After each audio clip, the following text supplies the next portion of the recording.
আজকে ছোট্ট মিনি ব্লগে আজকে আমরা দেখাবো গোপালের জন্মদিনটা কিভাবে পালন করলাম আমরা। তো আমাদের যেহেতু ছোট গোপাল নেই, আছে এই পাথরের গোপাল।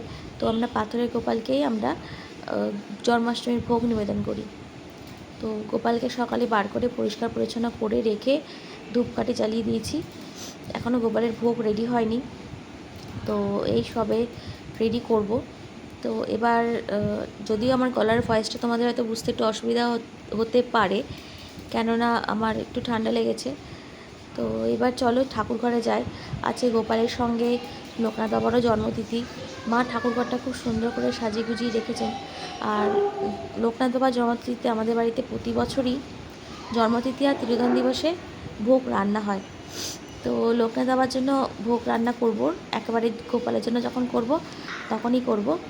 তো এখানে মা সব সুন্দর করে গাছের ফুল দিয়ে সাজিয়ে গুজিয়ে রেখেছেন।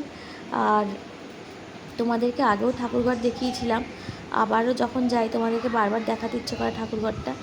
তো এখানে তো তোমরা সবাই জানো, এখানে বজরংবলী আছেন। আর ওপরে যেখানটা আছে এখানে সব গুরুদেবের ছবি থাকে। আমার গুরুদেব, মায়ের গুরুদেব, সবার ছবি এখানেই থাকে।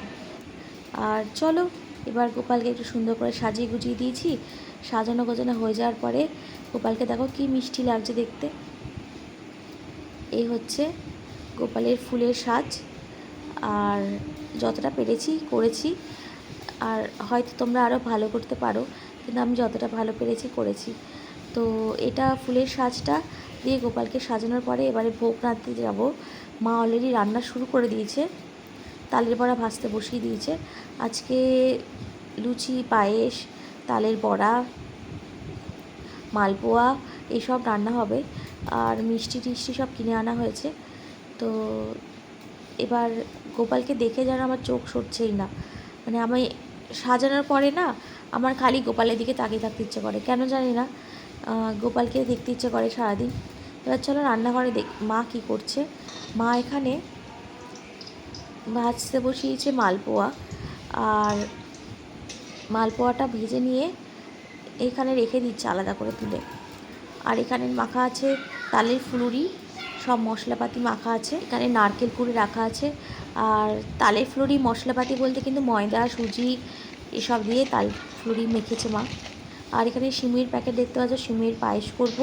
আর আমি এখানে লুচির জন্য ময়দাটা মেখে নিচ্ছি। আর মেখে নিয়ে এবার দেখে আসি আর্য কী করছে। আর্য এখনও ঘুমোয়নি, দুপুরবেলা সব কাজ হচ্ছে আর আর্য এখানে দৌড়াত্ম করে যাচ্ছে, দেখো সব দুষ্টুমি করছে। আর তো এখানে আমি বলছিলাম যে আমাদের ভোগের সামগ্রী রেডি হয়ে গেছে। আর রেডি হয়ে যাওয়ার পরে এখন আমি গোপালকে নিবেদন করার পরে তোমাদের সবাইকে দেখাবো। তো ওই জন্য আমি এখন কিছু দেখাচ্ছি না।